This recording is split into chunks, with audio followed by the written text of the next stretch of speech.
Welcome back, Gaute. We are looking forward to hearing the second part of your lecture, and thank you for coming. Very good. So what we really talked about yesterday, it was all about how to compute these extracellular signals, and it's like a separate kind of calculation.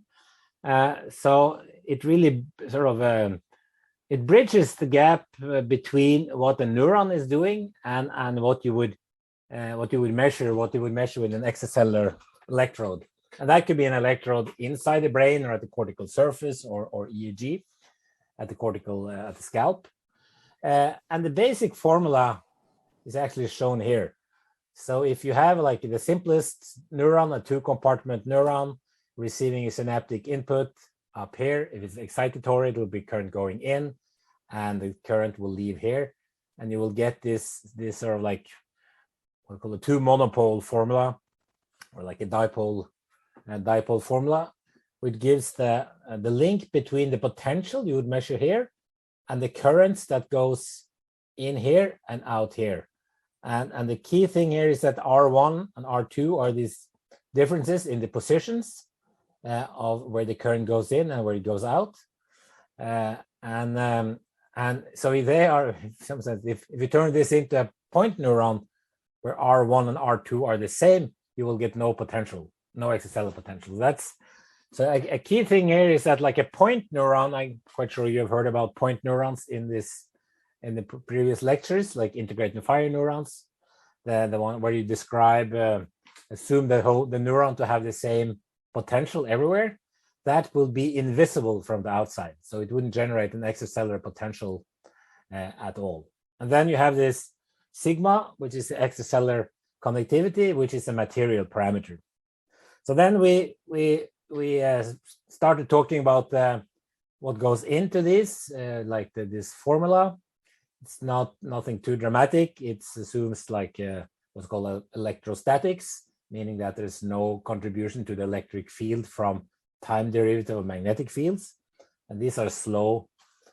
I mean, these are typically frequencies less than a kilohertz. So this is always fulfilled.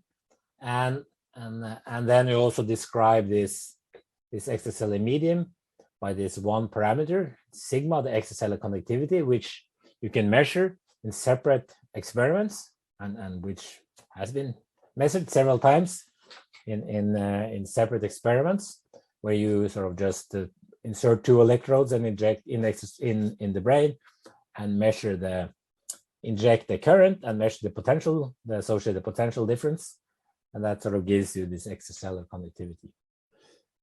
And so that's essentially where we ended up with this last slide.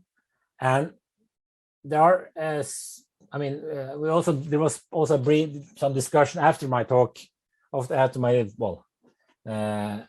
presentation about whether this homogeneity assumption is always okay, and it sort of isn't. But again, it can be.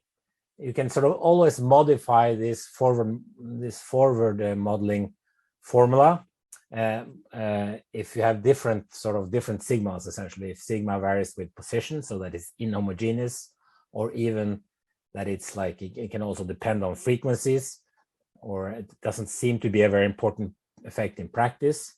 But if such the frequency dependence is found, this formalism can easily be adapted. So the take-home message is that even though this formula I show up here is with assuming a scalar homogeneous, like an infinite, what's called an infinite volume conductor, sigma is the same everywhere. You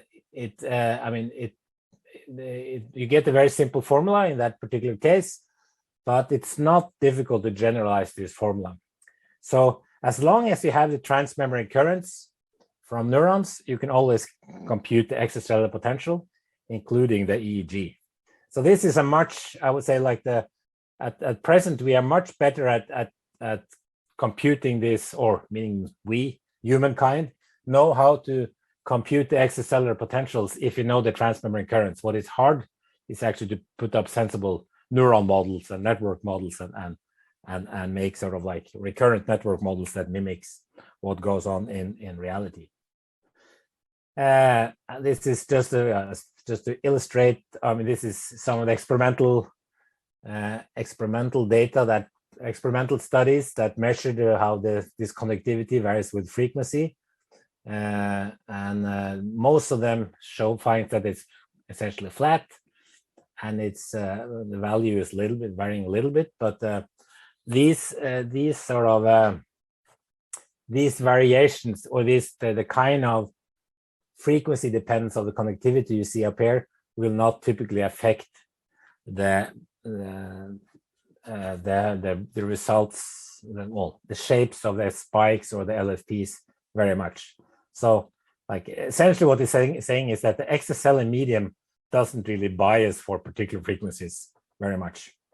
But again, if it does, if we find out that there's a type of brain that does, then we can include that into the formalism.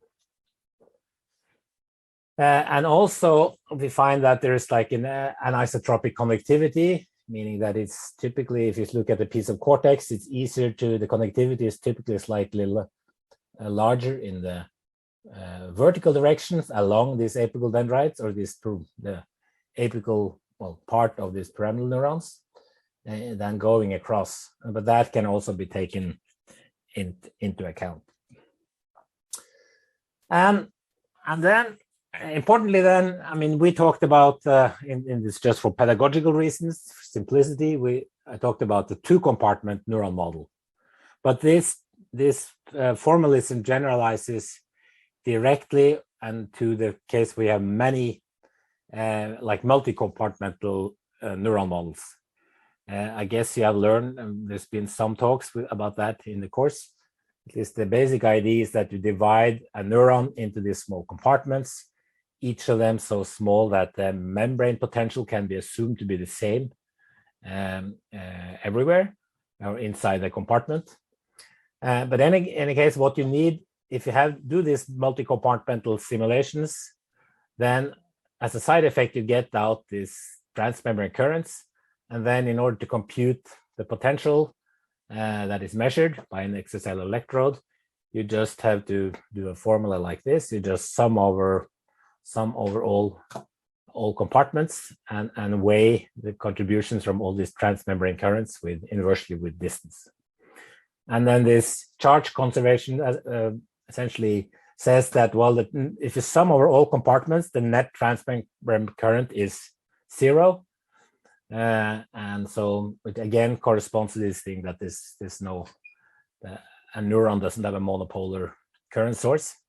So that's, but this is sort of like, so this is like a very solid starting point for doing explorations. So the thing is, if you do this multi-compartmental modeling scheme, then if you're already doing that to compute the membrane potential in the soma, which is typically what people do if they want to compute the action potential generation of neurons. But if you do that, you essentially have to solve an equation like this for each compartment. And if you do that, of course, you get the membrane potential in each compartment. But what's important as a side effect or a side product, if you keep track of just sum all transmembrane currents, essentially all currents on the side on the right hand side.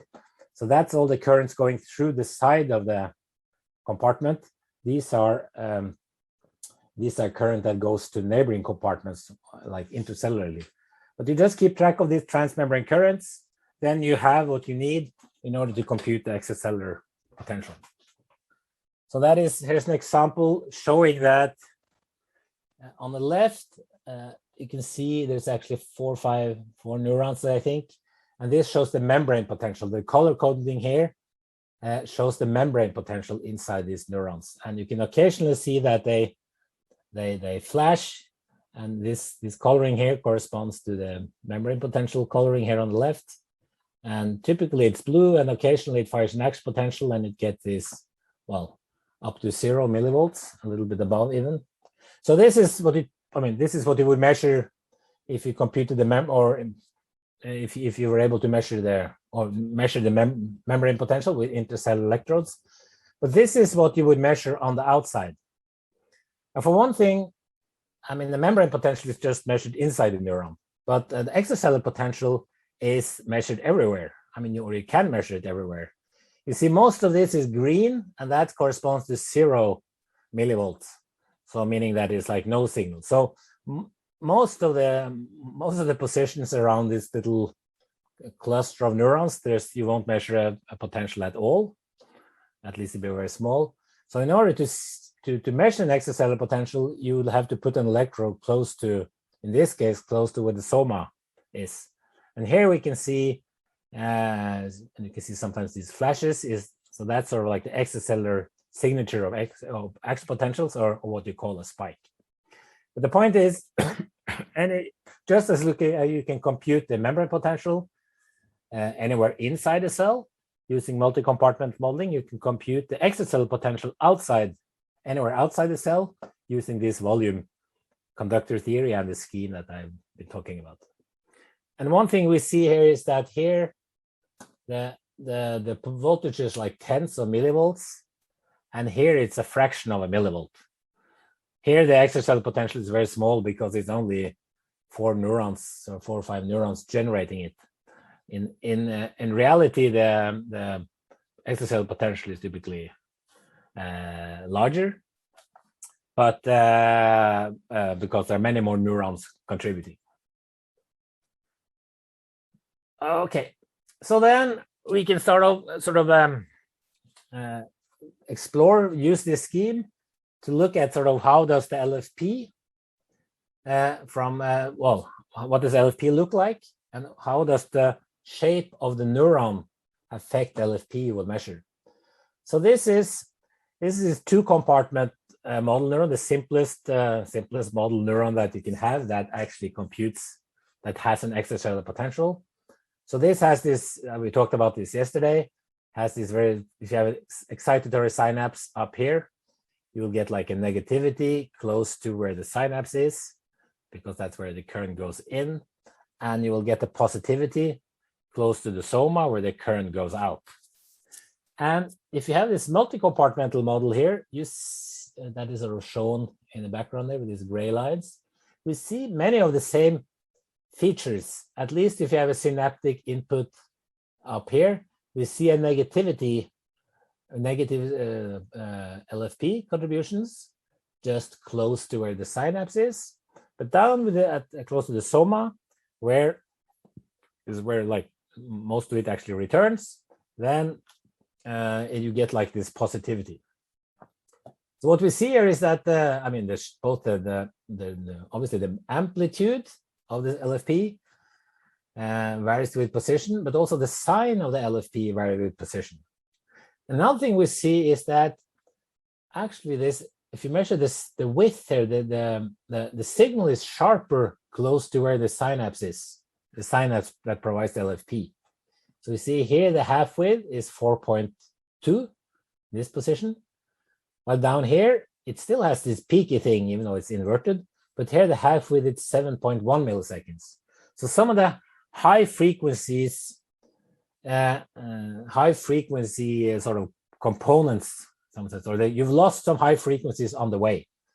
So there is this what we call intrinsic dendritic filtering effect, because some of the currents that, even though the current that goes, the current going in here or in here with the synapses, and some of it then leaves out by the soma, but some of the higher frequencies of that current vanishes on the way because it's like through sort of capacitive currents. So what survives and comes down here is mainly the low frequency components. So that gives like this low frequency filtering effect, that this has more low frequencies than this and this thing. So even though there's no low frequency filtering in the medium itself, just the sort of like dendritic processing, the properties of the cable actuation gives this low pass, apparent low pass filtering effect. So here, okay, so now I'm just going to illustrate how the LFP, how the LFP depends on where the synapse is. So in this case, we show this contour plot.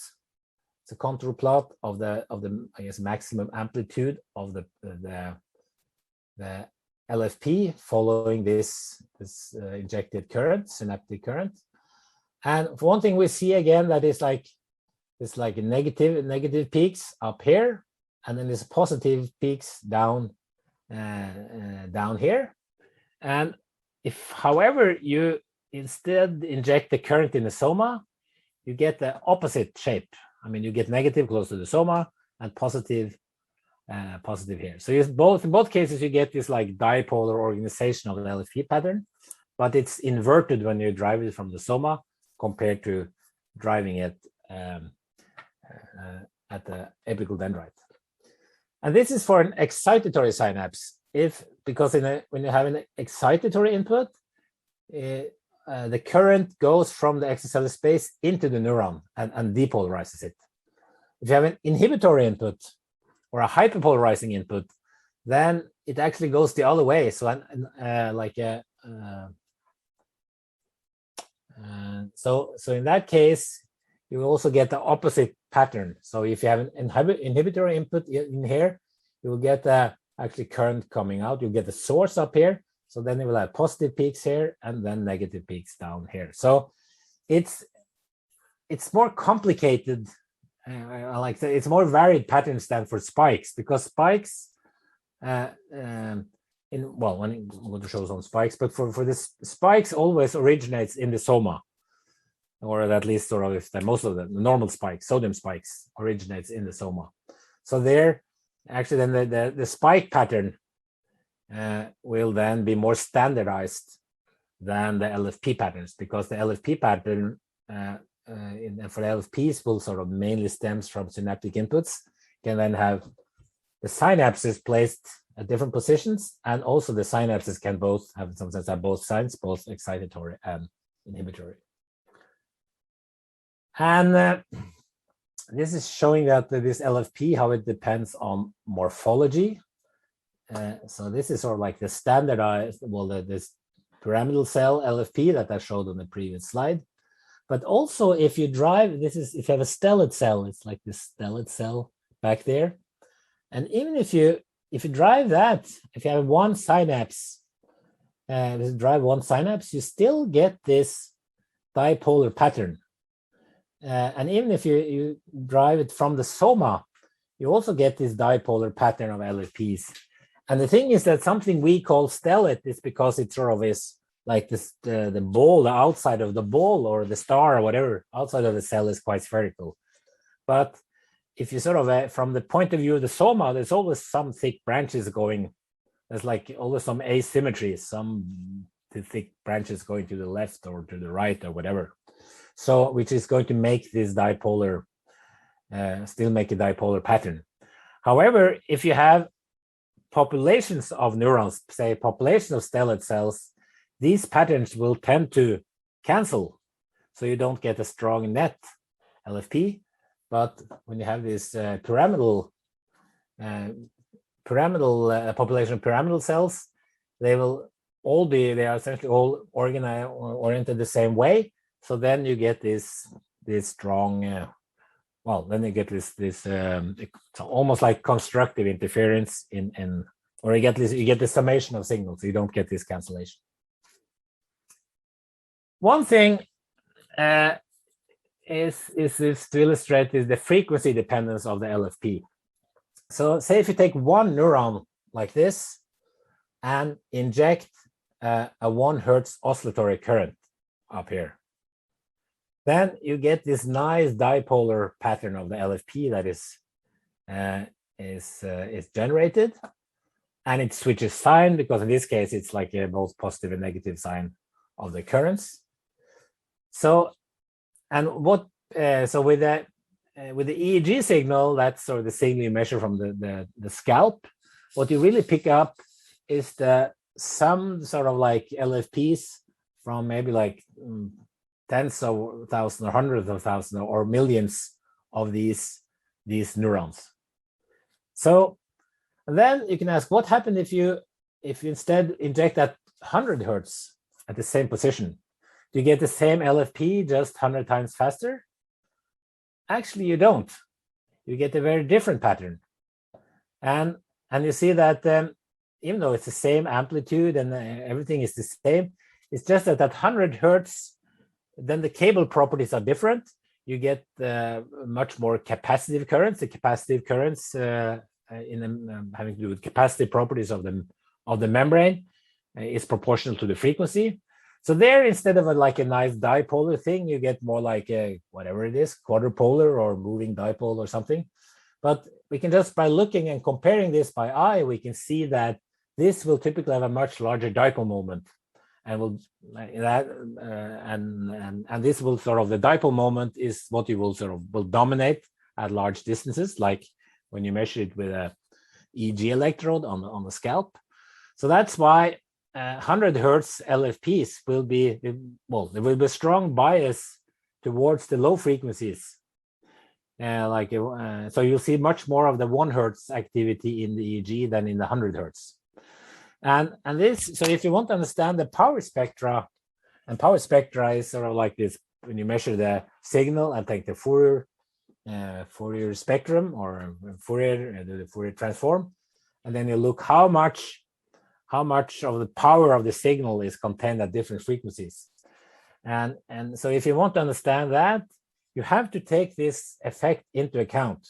So if you see much more power in your Fourier spectrum at 1 hertz instead of at 100, rather than compared to 100 hertz, it doesn't necessarily mean that the firing rates at the frequencies of 1 hertz are more important than 100 hertz. It's just it's a measurement effect. It's a measurement thing. So it just illustrates, and when people have tried to explain this power spectra in EEG, they've all often forgotten this effect, or haven't been aware of this effect at all, and so the analysis has been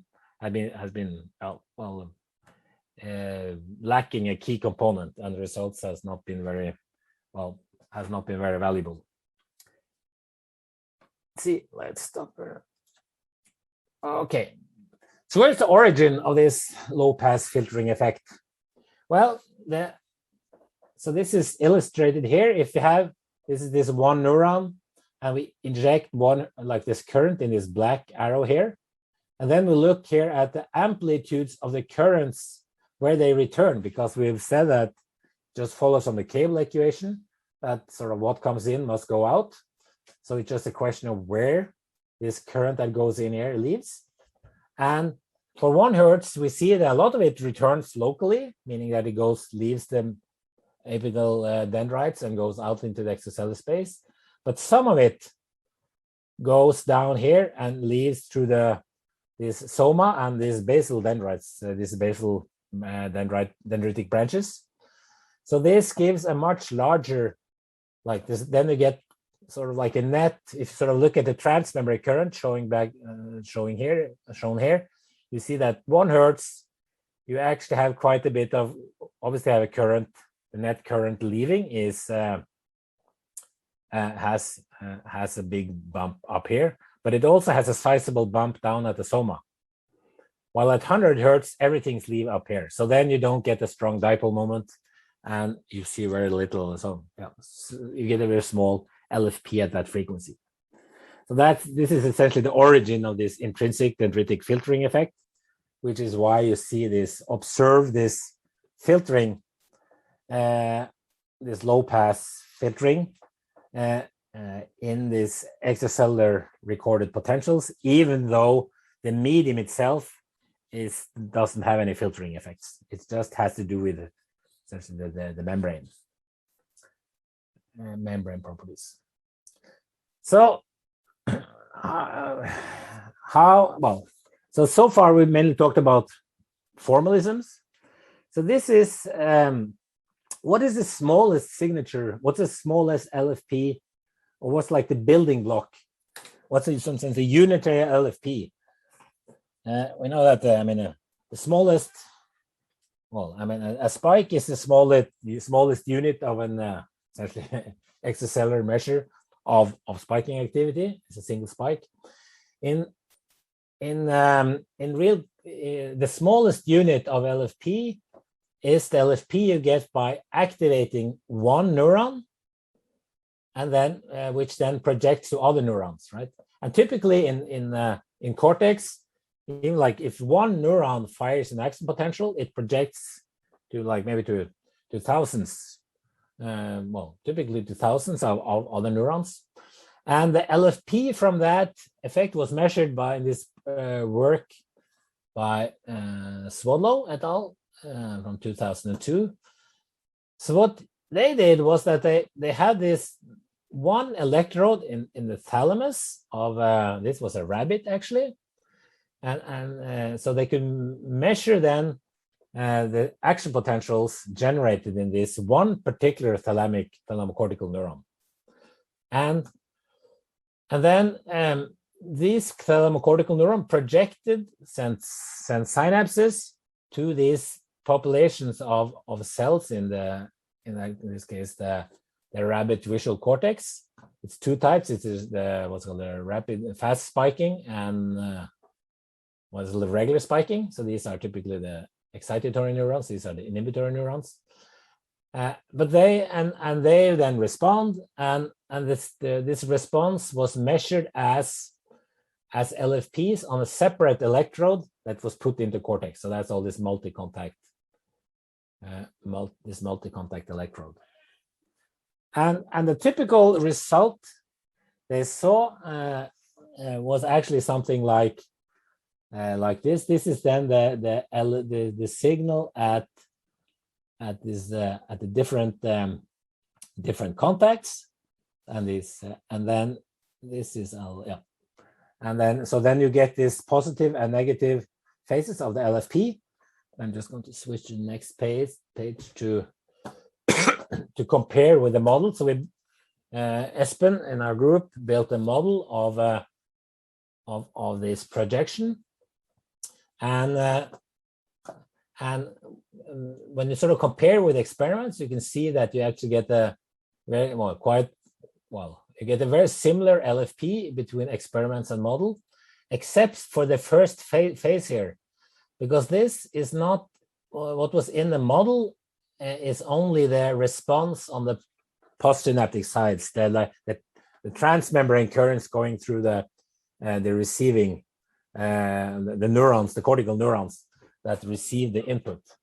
However, you could in experiments you could also see the LFP from the transmembrane currents on the presynaptic side. So this was really on the synaptic boutons of these thalamocortical cells projecting to the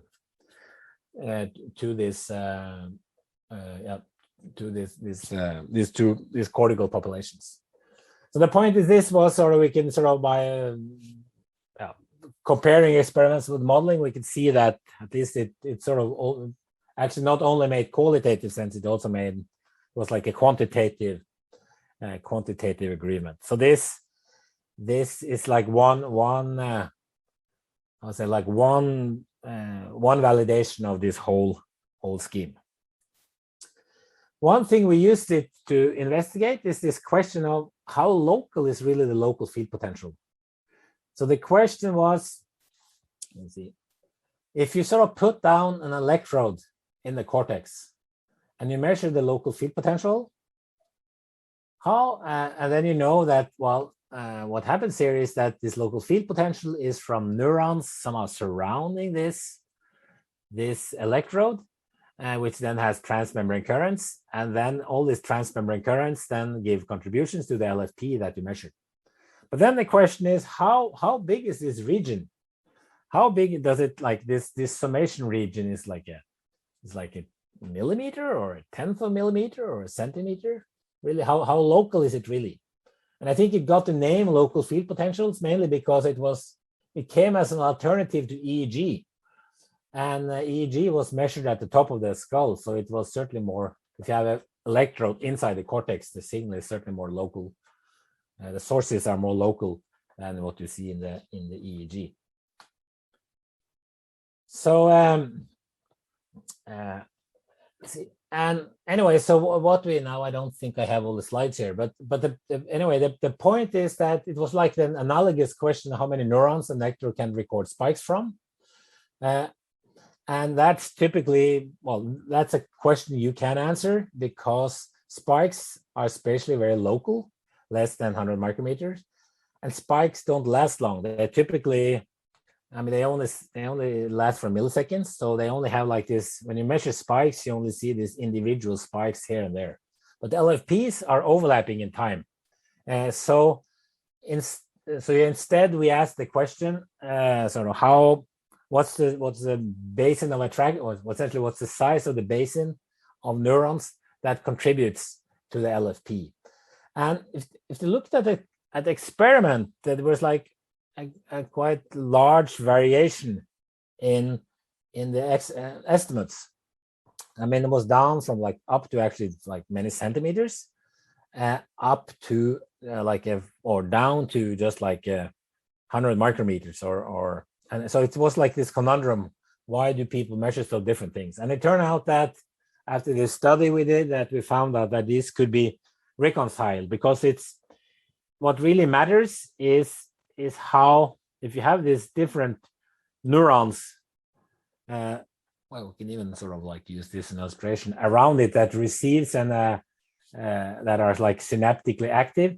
If they're very correlated, meaning that they receive very correlated input, then you can get something that is qualitatively similar to a constructive interference in physics, and then you can get essentially a very large LFP, and it grows without bounds if the basin of neurons that are synchronously active just grows. So it doesn't really converge with increasing size. It can just grow and grow. While if it's uncorrelated, then it's much shorter. Then it's down to less than much less than a millimeter, maybe just like 100 micrometers. So this modeling study here sort of actually showed why these experimental findings could be reconciled. So if you're interested in the LFPs in particular, and then this review article that we wrote a few years ago, I think is still quite, at least for the basic principles, hasn't changed. So now we're going to look at some applications. So first, I mean, I've talked about LFPs, but the same formalism applies to spikes. And so here, so I think there was a question yesterday about whether you can sort of check, well, record this or check the formalism and compare the intercellular membrane potential and the extracellular membrane potential. And then it was like this work from the Bouchakin lab, like 20 years ago, where they actually did that. So they had like this intracellular electrode into this hippocampal cell in CA1, and at the same, so they were able to measure membrane potential, and at the same time they measured the extracellular potential with this tetrode. The tetrode is this extracellular probe with 4 contacts. So it's like, so you get the 4 different measurements of essentially the extracellular signature. So that's shown down here. I think these 4 curves here. So what we see here is that even though this is sort of a spike, well, this has a spiky appearance and this has a spiky appearance, they're quite different. This is shorter in time and is like biphasic and many things. So as long as you're not just interested in counting spikes, it doesn't really matter if they look like this or look like this. But if you want to understand why are spikes, where does a spike shape come from, then you can study that with this while doing forward modeling. And so here is what we did here was just using this formalism and took this it was like another multi-compartmental model from almost like from a 25-year-old paper by Main Nasanovsky, this beautiful layer 5 pyramidal cell. So we just took it off the shelf and then computed both the intercellular action potential and then used this formalism to compute the extracellular or the extracellular potential, meaning the spike. So again, we can see that what you typically measure when you're in real life is the potentials close to the soma, because that's where the amplitudes are the largest. So actually, in this case, it wasn't even the closest position in this calculation wasn't that close. So the amplitude was more like 20 microvolts. But nevertheless, you can recognize this like very similar shape to what they measured in the Hense paper. And yeah, so it's sort of again, while also the intercellular membrane potential was sort of quite similar to what you see, what they measured. So meaning this is just illustrates that, for one thing, it illustrates that the spike shape really varies depending on where you measure it. So sometimes people have seen these really weird spike shapes, and that could be essentially that if the electrode is positioned like close to the dendrite or something like that, then you can get a very different spike shape. But it also illustrated that essentially that this formalism seems at least to give the qualitatively the correct results. So we use this to investigate how the extracellular signature of action potentials depend on neuronal morphology, because this is, if you go down and if you measure them, if you sort of go down in an electrode in the brain, when it's like in any part of the brain, there's there's a bias in terms of what neurons you're able to record from. Just like with people, some people are louder than others, and it's the same thing with neurons. Some people just have louder than others, meaning they have larger amplitudes. So we were interested in investigating, or investigated what properties of the dendritic structure is most important for determining the amplitude of a spike generated by a neuron. And it turned out that these neurons here, like pyramidal neurons, typically have large spikes, but it's not because they have this large apical dendrite. It's because they have many thick dendrites attached to the soma. So that's really the rule of thumb, that that the amplitude is roughly proportional to the sum of the cross-sectional areas of the dendrites connected to the soma. While if other rules of thumb, like it's essentially independent of the membrane resistance. And we also found that for all this model, these different kind of both like anatomically reconstructed neuron models, and then this more sort of like the idealized neuron models, we found that for all of them, the spike width increases with distance from soma.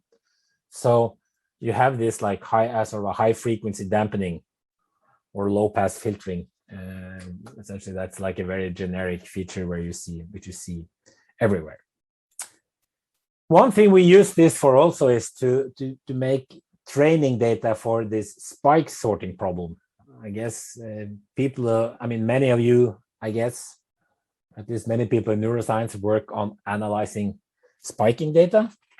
And so in order to get spiking data, you need to spike sort them. Meaning that at least if you use it from electrical recordings, you maybe do recordings like this, and you pick up spikes from several neurons.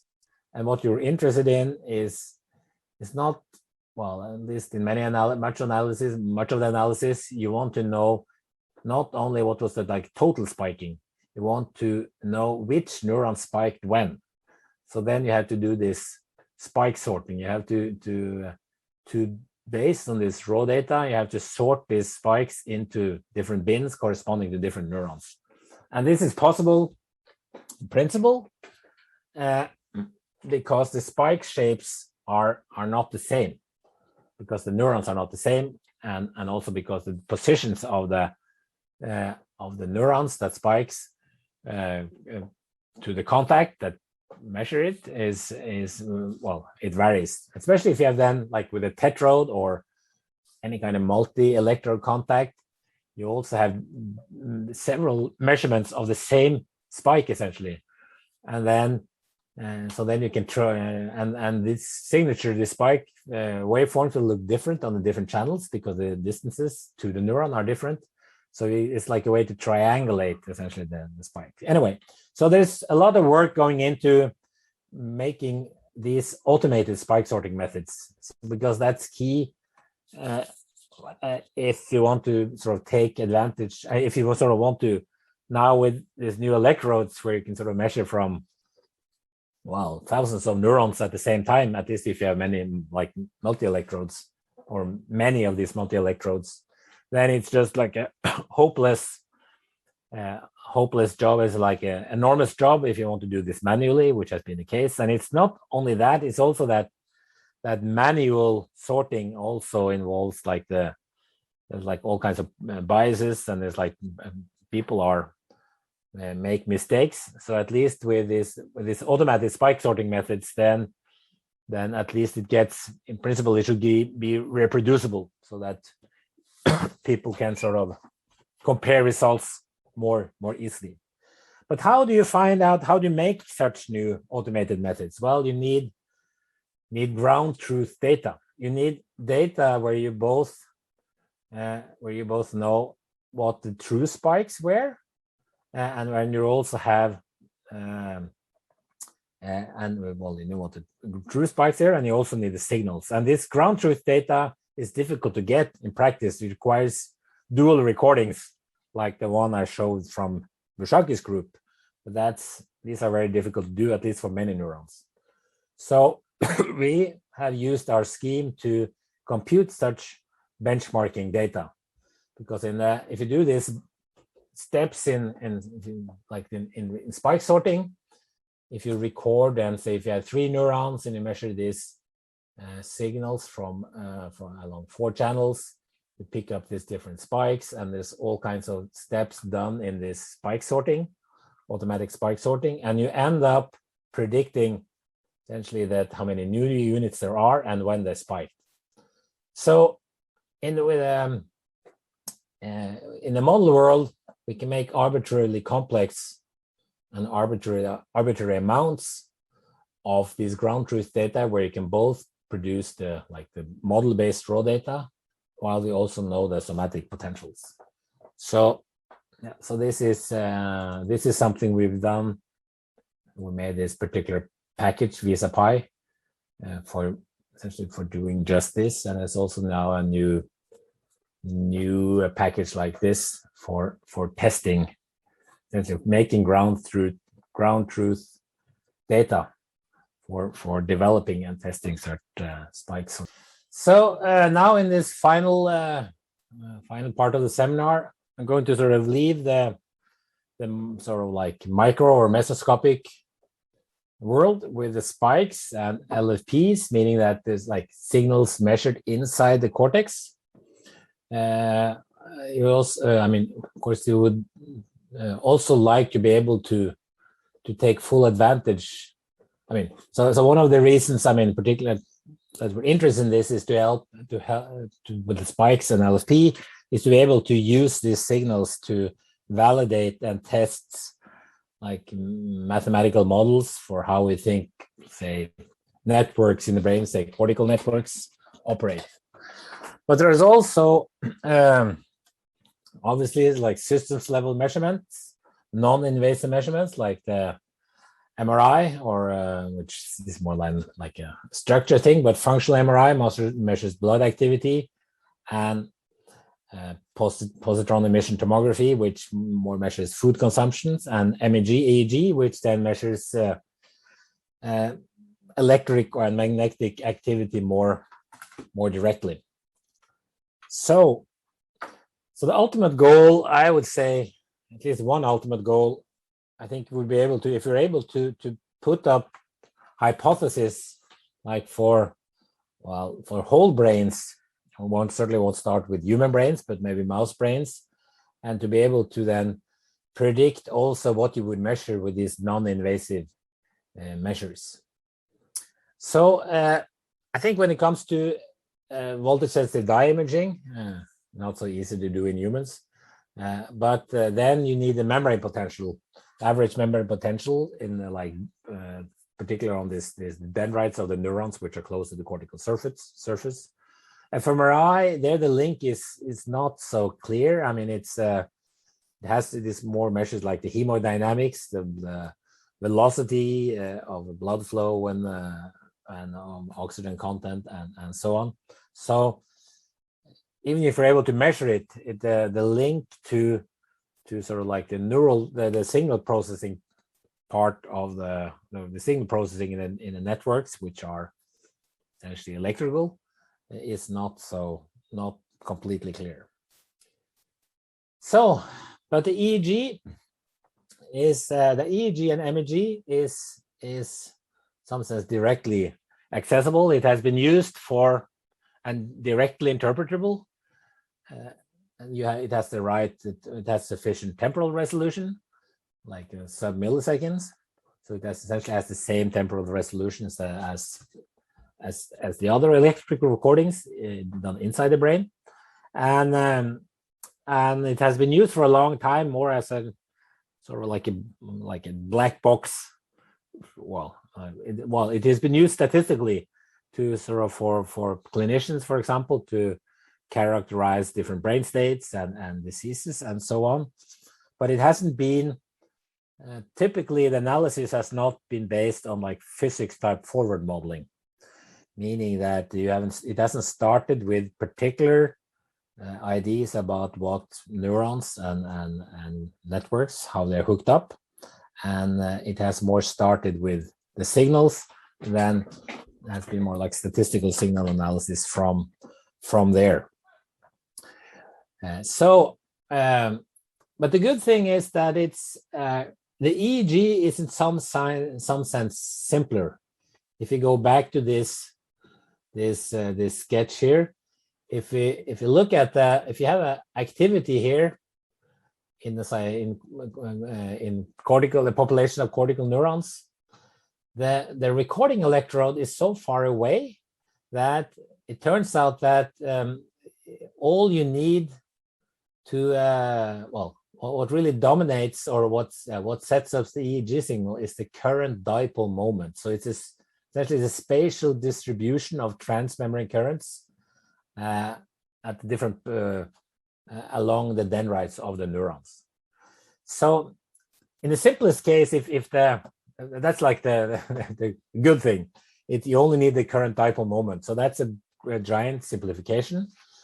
And if then the skull and the scalp and this what's called CSF, the liquid in between here, and the cortex and the white matter all had the same electrical connectivity, so it was just like a big homogeneous sphere, then the potential and the connection between what you would measure in the EEG electrode and the activity in a particular population would have this very simple formula, just having to do with the total current dipole moment, orientation of the current dipole moment compared to the angle to the EEG electrode and the distance and so on. There is, however, that's not a good approximation. I mean, it's like there's a big difference in the electrical connectivity. Oh, what's happening here? In cortex and the skull, which is like this bone, very insulating, and the scalp and so on. So this has to be taken into account, but still it's standard physics. So it's not, we know how to do it. It's just a bit more messy, and the formulas get a bit more complicated. So we have now we've published this in our group, published this paper where we explored the signals that will be generated by neurons and how they are measured not only at the scalp surface in EEG, but also the cortical surface, ECOG, and so on. And for the EEG, we considered two head models. This is like what's called a spherical head model, where the geometry is very simple. It's spherical, and you have like a current dipole here, representing the current dipole moment of the population of interest. And then you have different spheres corresponding to this just different layers of the cortex, not only of the head. So and it turns out that in that case you can actually get analytical formulas for the potential you would measure at EEG electrodes.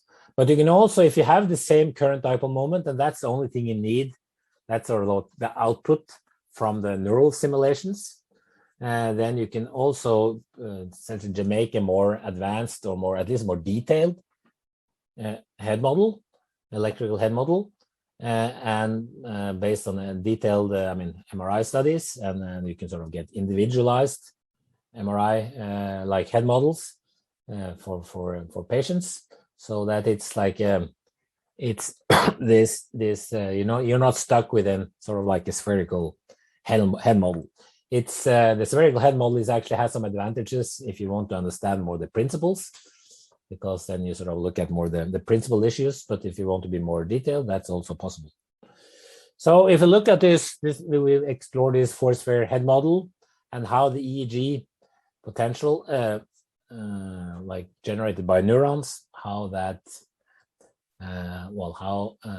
how that is sort of essentially depends on the neural properties. And one thing we explored was the dipole approximation in itself. So you can always do this compartmental based modeling, which we talked about, what I've been talking about for spikes and LSP. That also works for the EEG. But it's much simpler to use this single dipole approximation to represent everything that goes on. Instead of keeping track of all compartments, you just compute the current dipole moment, which you can do from if you know all the transmembrane currents, and that is all you need to compute the EEG signal. So this shows what you would measure just around the neuron, or what is predicted by this. I'm just comparing the compartmental based and single dipole. We don't need to go into this multidipole thing, but you see that at the level of millimeters, it has some of the same qualitative features here and there, but there's also some things missing, like this detail thing is not something which is picked up by the single dipole approximation. However, if you go far away, now we've changed the scale. So 1 millimeter here is now just this little thing here. So now we see that at a larger scale, these things are essentially identical. So that just illustrates this thing that if you are, say, if you are like a centimeter away, then you're safely into this regime where this single dipole approximation works. So then we also compared how these approximations work when we at different positions along the inside the brain or inside the head. So we see that the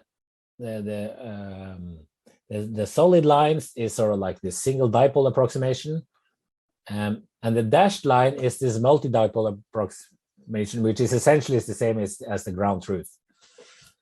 And what we see here is that far out in the EEG regime, we get essentially the same results for the single dipole approximation as for the ground truth.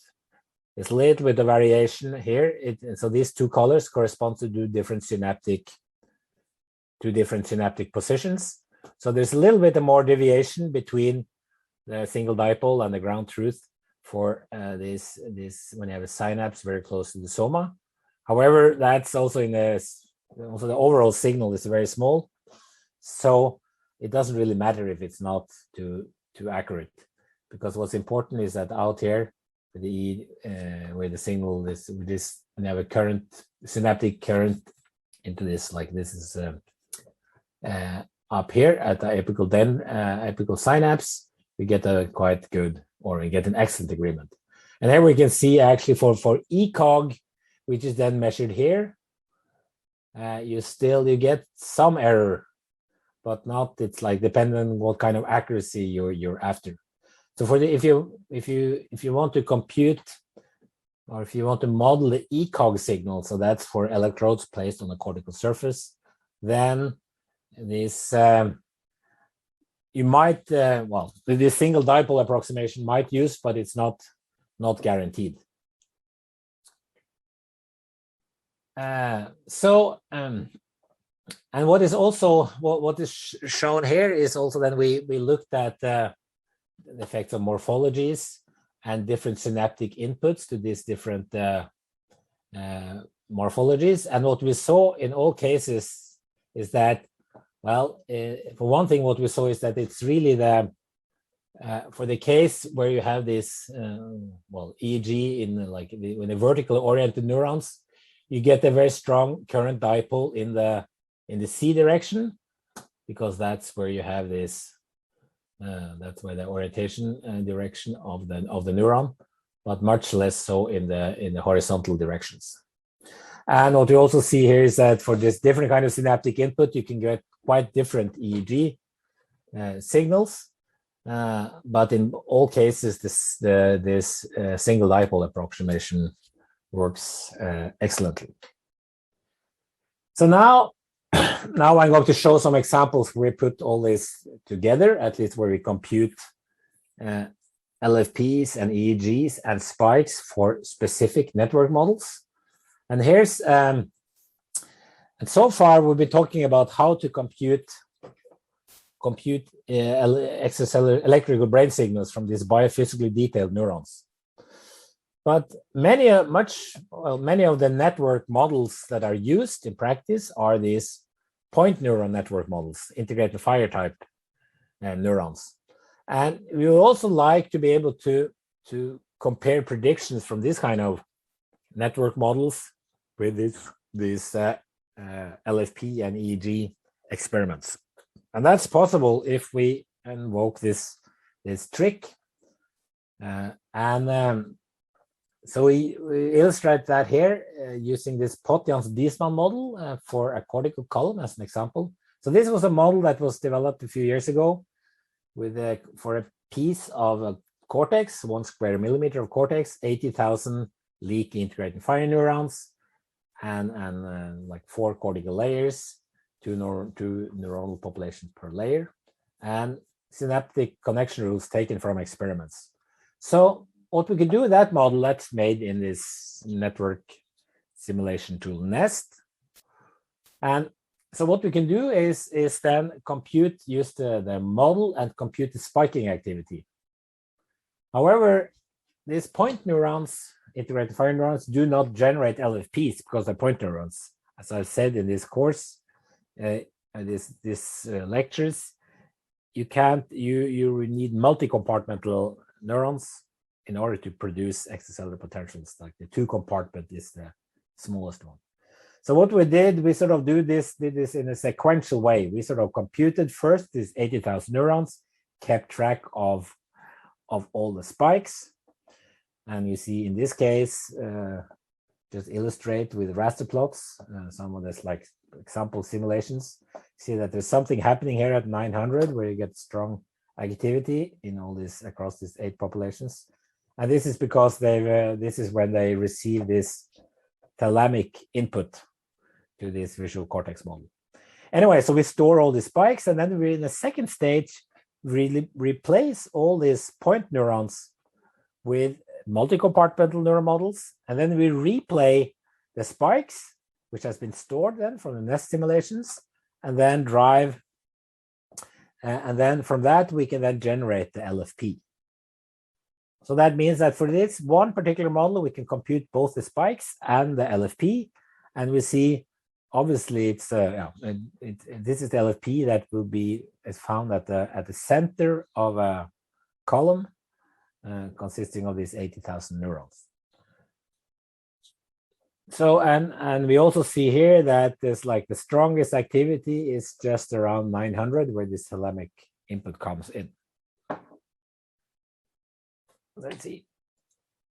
So here's a movie showing, just illustrating this, where we have this activity, strong activity at 900, and you see that LFP, little is happening until you get to 900, and then you have this strong activity. And at the same time now, we also can compute the EEG from a single electrode that put on top of the head. And then you also get this particular signature, which is not so different from what you sometimes see in experiments. So the point here is that all your assumptions goes into making this model. That's when you think about, and you use experiments or whatever, insights or whatever, like intuition. But then you want to test your model, and then with these schemes you can compute the spikes and the LFP and the EEG. So meaning there's much more data to constrain your model. So in this case, we get the spikes computed with a nest, and then we store the spikes and use that use that as input in LFPy to compute the LFP and the EEG. So of course, what you can do then, if you're able to compute the spikes and the firing rates and also something called the current source density, which is something that comes from the local field potential, can be derived. So you can sort of have this data, this model data, and then of course if you then change, in this case these are 3 network states. So these are just the only thing that is varied between these different states is some parameters. I think it's like the weight of the recurrent connections in layer 4 and so on. But the point is, now we just changed our essentially changed our model, because we changed our parameters for some of the connections, and then we can compute all these things with like the firing rate, power spectral density, LFPs, LFP, power spectral densities, and so on, and then find out if you able to measure this, which you then can do with a single electrode penetrating here. You can ask, well, what of these, if any, like network states appear to be in closest agreement with experiments. So it's a way to, now when you're able to compute these electrical brain signals in addition to spikes, there's like more ways to falsify the model and do like a normal physics engineering style approach to natural sciences. Yeah, this is also illustrating again this just the same thing, that we can compute and also, well, it illustrates also that this, if you want to compute the EEG signal from a network model like this, all you need to do is to compute the current dipole moment in the vertical direction. And that is sort of what this illustrates. That essentially saying that whether you do it like brute force and summing up overall all contribution, or just look at a single number, the population dipole current, you get the same result. So if you want to compute the EEG now, because this is a very simplified calculation for the EEG, because it's only one population of 1 square millimeter, but the EEG, when this comes to humans, I mean, you get contributions from like a large part of the network. So you're certainly like talking about populations many centimeters away from the EEG recording electrode. But what this says is that all you need is to do this network simulation, compute the population dipole current, dipole moment, and then you can just plug it into a quite simple formula to compute the contribution to the EEG signal. Okay, let's see. I think there was yesterday there was a question about how these LFPs vary with the brain states, and it's like recurrent networks. So here we actually had a paper where we looked into that. Or actually, the focus of the paper was somewhat different. The focus on the paper was, if you know the LFP, if you're able to measure the LFP from this Brunel network generated by this Brunel network, are you able to go from the LFP and predict like the network parameters? And it turned out you could very accurately. But the point is that we had this Brunel network, because it was a paper from 2000 where Nicolas Brunel explored this network in great detail. And so it's like this network, in this case, 12,500 leak intermittent fire neurons, 80% excitatory, 20% inhibitory, and you put them into this cylinder, and you and with this, well, have the interneurons having these more like stellate cells. This is more like at least star pyramid cells. So these are the ones generating the LFP, and then you have 6 electrodes going through this cylinder. And the cool thing about the Brunel network is that you can sort of, if you vary the relative weight of the inhibitory synapses and also the external drive, so that's the input from the sometimes the outside population in this network, you can get into these very different regimes. You can get into this AI, asynchronous irregular regime, with one type of spiking, or slow irregular, synchronous irregular, which are either fast or slow. So it gives fast oscillations, slow oscillations, and so on. So you get into these different regimes, and here is just illustrated how this if you look at these very different regimes, so these are just 5 different positions in this phase diagram, where you get very different spiking patterns. This is without any, this is like with a background input, so it's not like any tuned, it's not like any sort of like thalamic input or anything. So you get very different spiking patterns. And this shows this power spectrum of the spiking patterns, but this shows the LFP across these different 6 different channels. And we also see here the LFP becomes very different, just as the spiking pattern is quite different. So it's not very, I don't know. I mean, we haven't really explored this sort of like the rule of thumb kind of thing to sort of look at the LFP and say, well, this corresponds to that state, or I don't quite sure how whether that it really is possible. But at least the other way around, if you have a model and compute LFP, that is sort of that we know how to do, as I've sort of demonstrated here.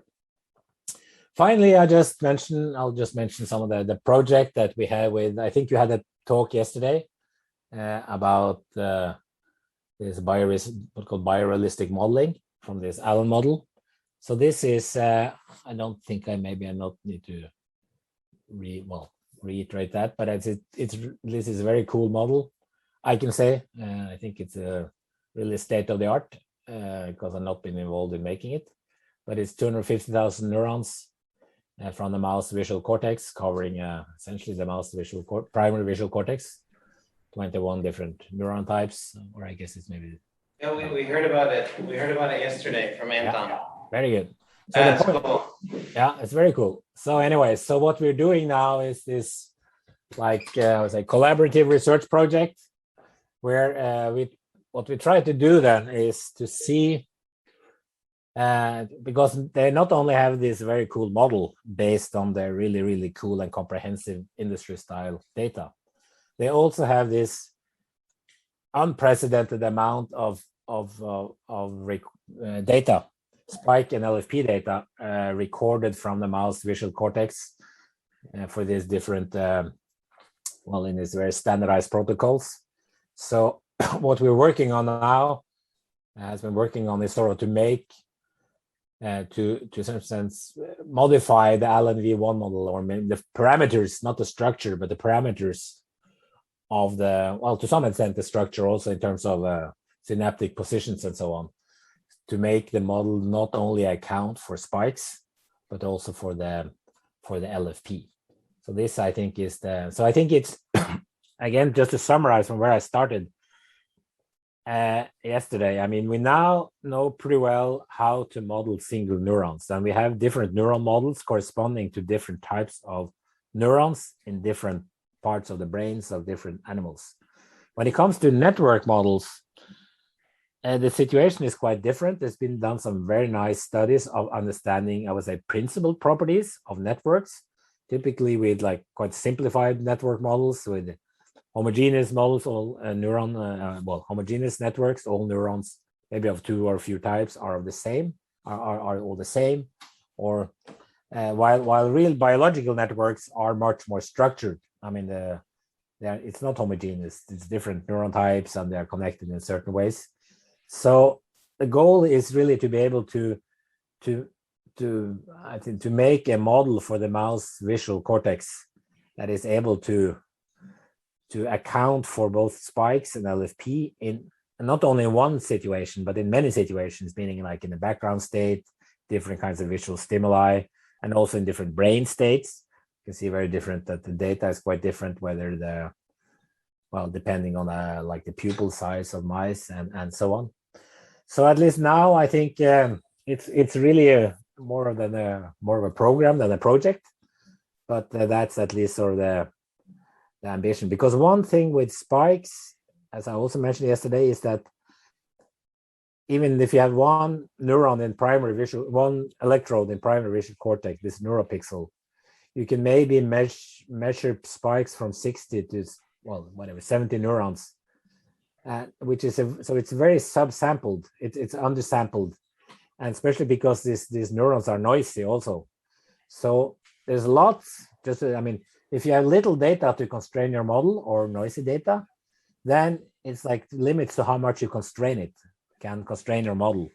So I think the LFP is a much better signal because it's more robust, varies less between animals and also between repeated experiments, so that it's a more robust signals for like essentially testing models. And of course, data is always scarce, so we would like to use spikes and LFP at the same time and try to do that systematically. So that's what I plan to say. So thanks for your attention. Certainly, I will be here for questions if there are some.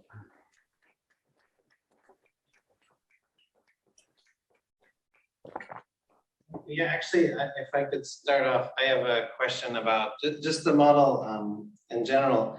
How horrible would it be to add in more plastic connectivity so that you could actually study how, like let's say you wanted to figure out what is a good stimulation protocol for inducing plasticity into a network. So I think there's like,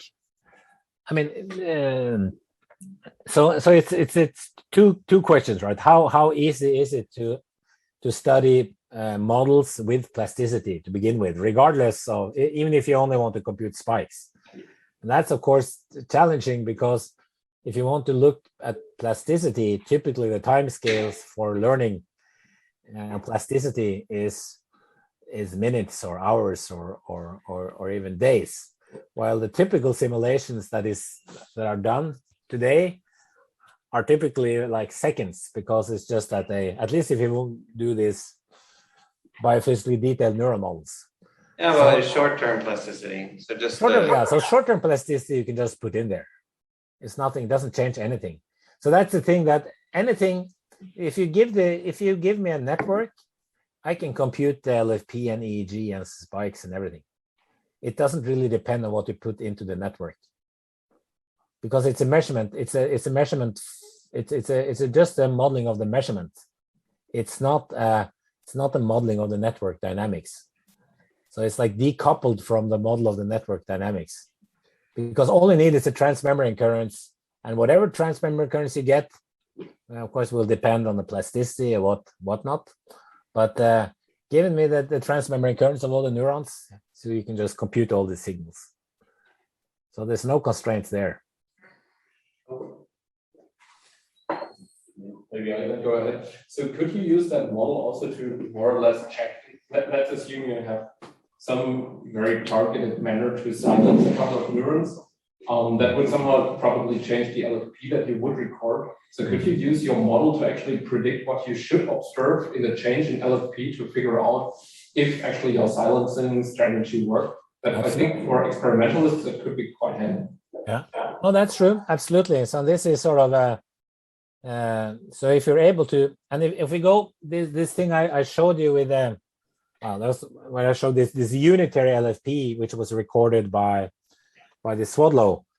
what they did there was really to they did not well they were just looking at the spontaneous activity of these thalamocortical neurons, and so occasionally they fire, and then you get this particular LFP signature, but that is completely drowned in the other activity. So they typically averaged over, like, I think tens of thousands or 10,000 spikes, 10,000 spontaneous spikes to get out this tiny unitary LFP. And I think that's true if you sort of do this optical stimulation. Then even though the effect from that, the few neurons you stimulate might not be very large compared to ongoing activity. Well, it depends on how you do the experiments. But if you do this averaging, if you do it many times and sort of do like something like a stimulus average, stimulus triggered average, then you can absolutely get this. And then and of course in the model you can always everything you can. I mean, it's the model is, of course, it's like the perfect test animal. You can do anything very simply. So absolutely.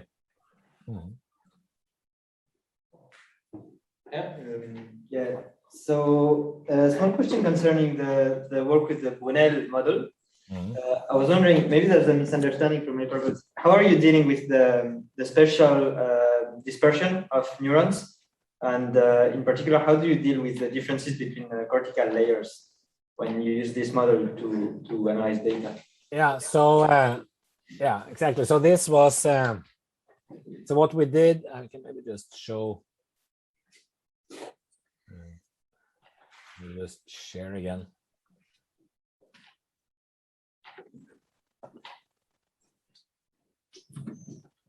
So what was done here is that we put all these neurons, 12,500 neurons, into this cylinder with a radius of like 600 micrometers and and a height of 800 micrometers. This was, of course, just, I mean, yeah, this was, I mean, a model study. But then all the somas of all the neurons were placed in this layer, 200 micrometers, and yeah, so, and that was, I think, homogeneously distributed within that disk, and then you had the rest of the, and then the dendrites of these pyramidal neurons or these excited neurons just placed at the top. So we assumed essentially somas in this lower disk, 200 micrometer high, and then the homogeneous distributions otherwise. So that was one question. And what was the? So, I mean, is it possible to account for different cortical layers?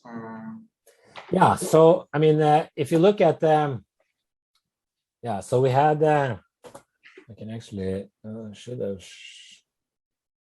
Maybe I don't have it here. Because we done another study where we did another study from Hagen et al. In cerebral cortex, where we computed the. Maybe I can even I can find it here. Let's see it. Stop share. So let's see.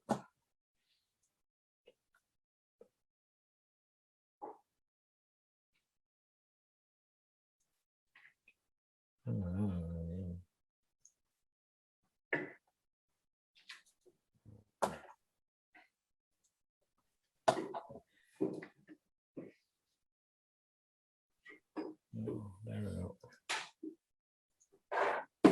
Okay, so then we looked at the LFP from this potential Diesel model. So it had eight layers, and so it was much more for like essentially for a whole cortical column. And then we could compute LFPs from let's see.